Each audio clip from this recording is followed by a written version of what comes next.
Requête 14 maintenant, il s'agit de trouver les noms des vendeurs et des managers n'ayant pas de commission et ayant soit une commission non nulle, soit un salaire compris entre 2500 et 3000.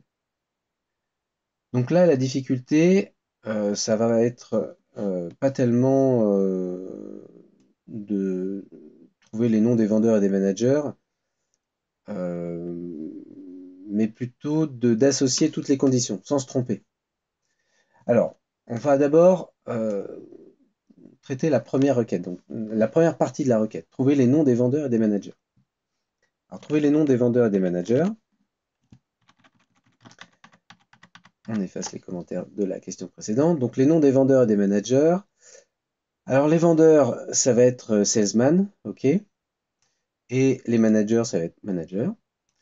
Et donc, il va falloir, en fait, là, on a besoin de rien de particulier, si ce n'est de la table AMP, puisque on a la catégorie ici euh,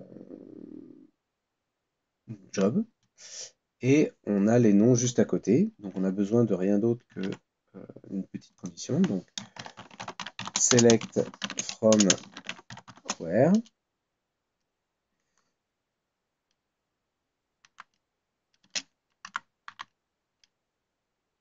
Alors dans from, on a besoin de amp. Dans where, on va mettre par exemple job in. Alors est-ce qu'il y a une majuscule? Oui, il y a une majuscule. Donc manager salesman. Et première condition, c'est que le job de la personne, ça soit un manager ou un salesman. Et le nom, c'est iname.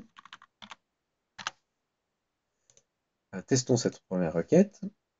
Donc Alan Ward. Alors, ce que je vais faire, c'est que je vais mettre le job à côté juste pour vérifier.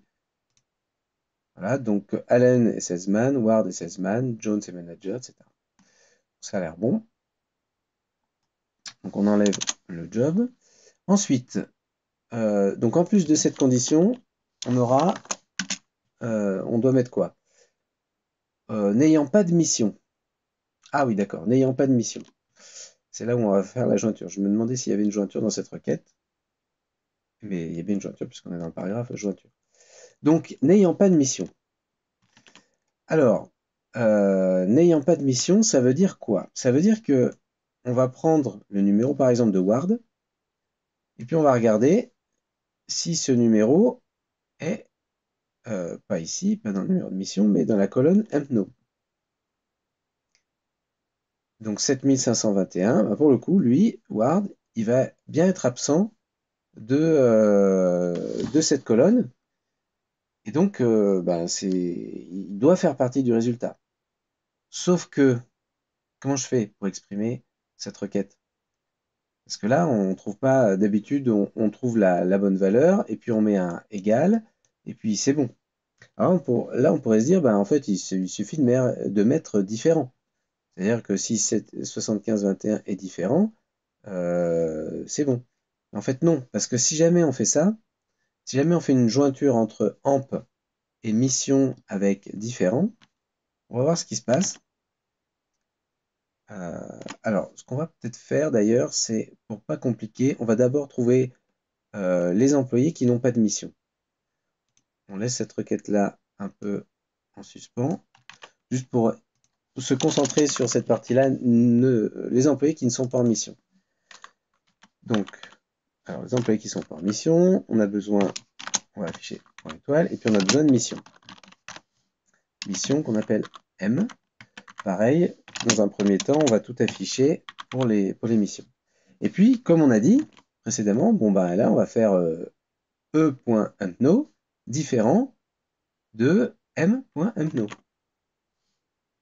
On va voir ce qui se passe. e.empno différent de m.empno. Ok. Là, on veut trouver toutes les informations sur les employés qui n'ont pas de mission. Donc, c'est comme une jointure classique, on se dit, mais sauf que c'est pas égal, c'est différent. Alors, regardons ce qui se passe. Ah, on trouve 91 lignes. C'est quand même bizarre. D'accord? Alors, regardons la première ligne. Smith. Donc d'abord j'ai les données j'ai les colonnes de AMP, de AMPNO jusqu'à DAMPNO. C'est quoi? Voilà, c'est Smith en premier, donc j'étais sur Smith. Ok, donc Smith, il est associé à quelle mission?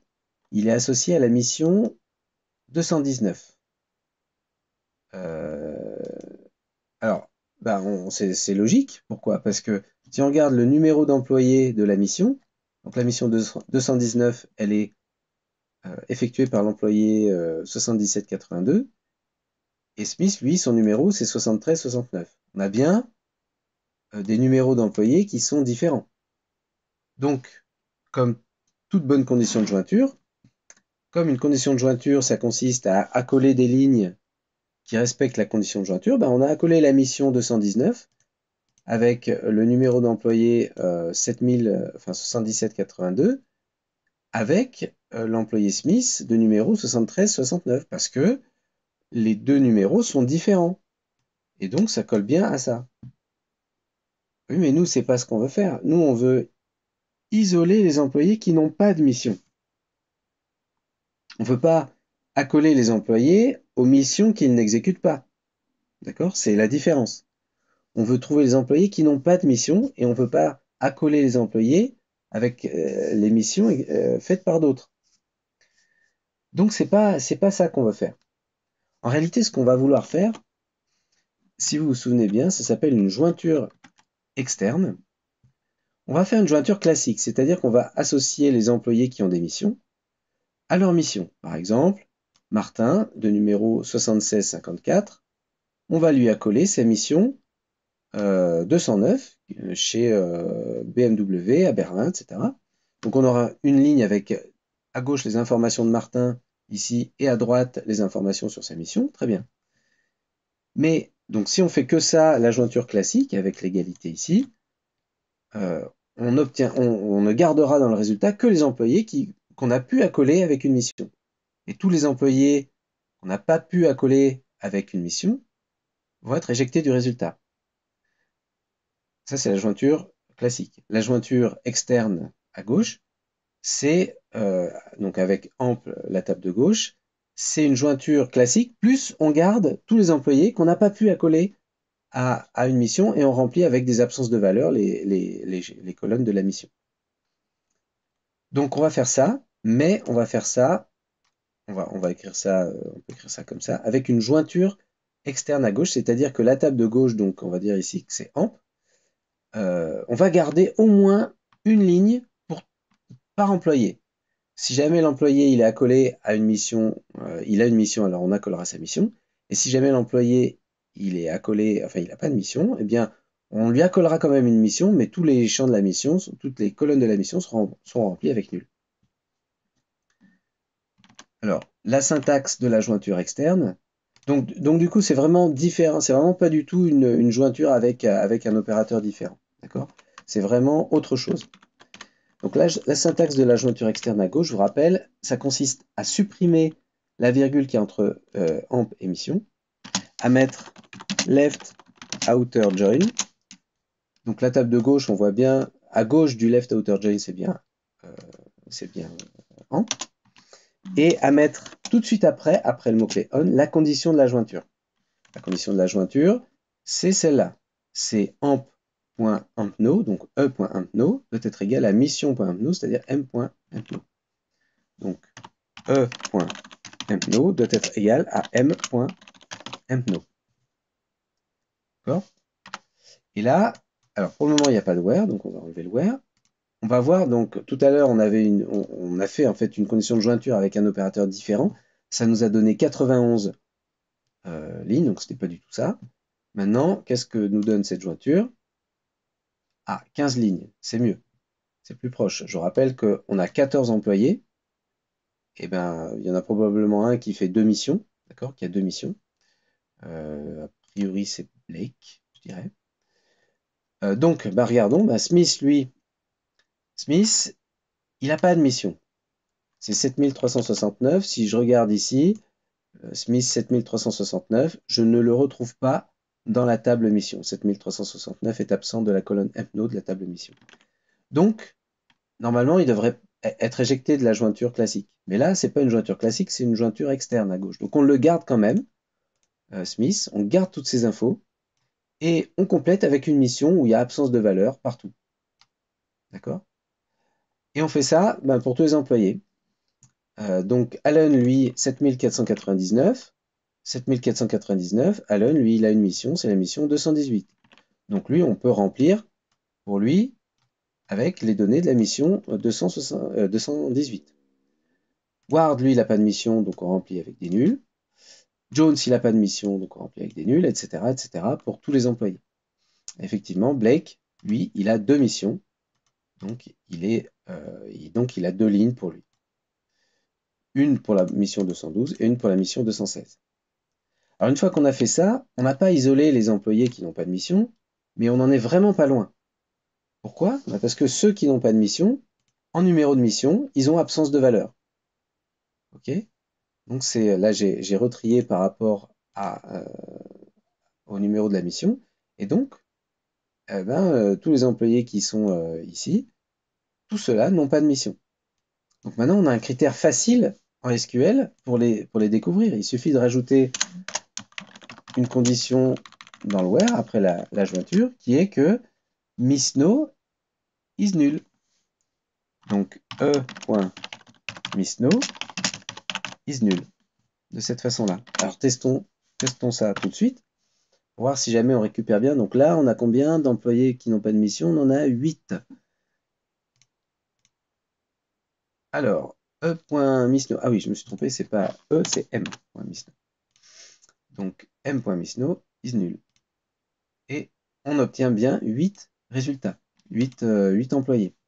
D'ailleurs, on vérifie, puisqu'on affiche toutes les données de la table mission avec le M étoile ici, on vérifie qu'on a bien tout, que des nuls ici. Ça y est, on a réussi à extraire, à trouver tous les employés qui n'avaient pas de mission. Maintenant, le reste, c'est vraiment que du détail. Donc, si je reviens à la requête d'origine, donc il faut que ce soit des vendeurs et des managers, ça on l'avait déjà exprimé. C'est cette condition-là. Donc, c'est une condition que je mets dans le where, d'accord? Je le mets avec and parce que c'est une condition qui se rajoute au fait que c'est des employés qui n'ont pas de mission. Ensuite, et donc des employés n'ayant pas de mission, ça on l'a exprimé, qui sont des vendeurs, des managers, ça on l'a exprimé, et qui ont soit une commission non nulle, soit un salaire compris entre truc et truc, entre 2500 et 3000. Donc, alors là, il faut être précis. Donc, on a une condition sur soit la commission non nulle, soit le salaire. On va commencer par le salaire. Alors là, je peux mettre, pour être cohérent, je vais préfixer, même si j'en ai pas besoin.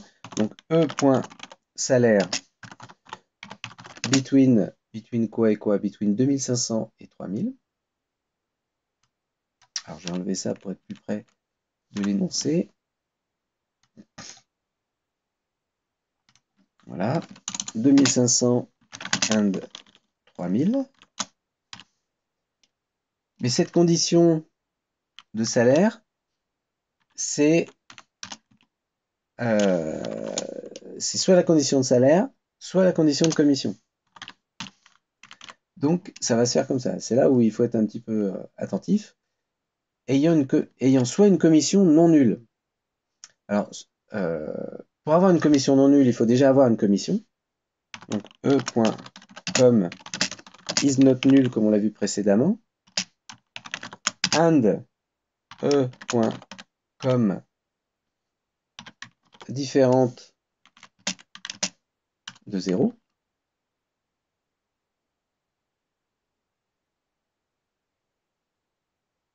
Voilà, donc il faut avoir une commission et que celle-ci soit différente de 0. Et ben voilà, ça doit être à peu près tout. Donc, qu'est-ce qu'on a fait? On a fait une jointure externe à gauche du côté de AMP pour garder tous les employés. Ensuite, cette condition-là, elle nous garde tous les employés qui n'ont pas de mission, puisqu'ils apparaissent avec nul en numéro de mission. Ensuite, ils doivent être manager ou salesman, et ils doivent avoir soit un salaire compris, et soit ils ont un salaire compris entre 2500 et 3000, soit ils ont une commission non nulle. Voilà la construction de la requête. On va tester ça. Et donc, on a Ward et Jones. Alors, on peut vérifier avec Ward. Donc, alors, je vais effacer tout ça. Donc, Ward, il est où Ward? Il est là. Alors, Ward, est-ce qu'il a bien pas de mission? Donc, 75-21, 75-21 est bien absent ici. Donc, c'est bien un employé qui n'a pas de mission. Il est salesman, il est vendeur, ok. Il n'a pas un salaire compris entre 2500 et 3000, mais il a une commission non nulle. Donc ça c'est bon. Et on a qui d'autre? On a Jones. Jones, euh, Jones c'est le 7000, c'est le 75-66. Pareil, il est pas en mission. Lui, il est manager, mais ça marche quand même. Et lui, alors lui, il n'a pas de commission, mais il a un salaire compris entre 2500 et 3000. Donc c'est bon. Donc voilà pour ces deux-là. Alors après, il faudrait évidemment tester pour être sûr que c'est bon pour tous les autres. Mais si ça marche déjà pour ces deux-là, on peut être suffisamment confiant pour dire que globalement, ça fonctionne.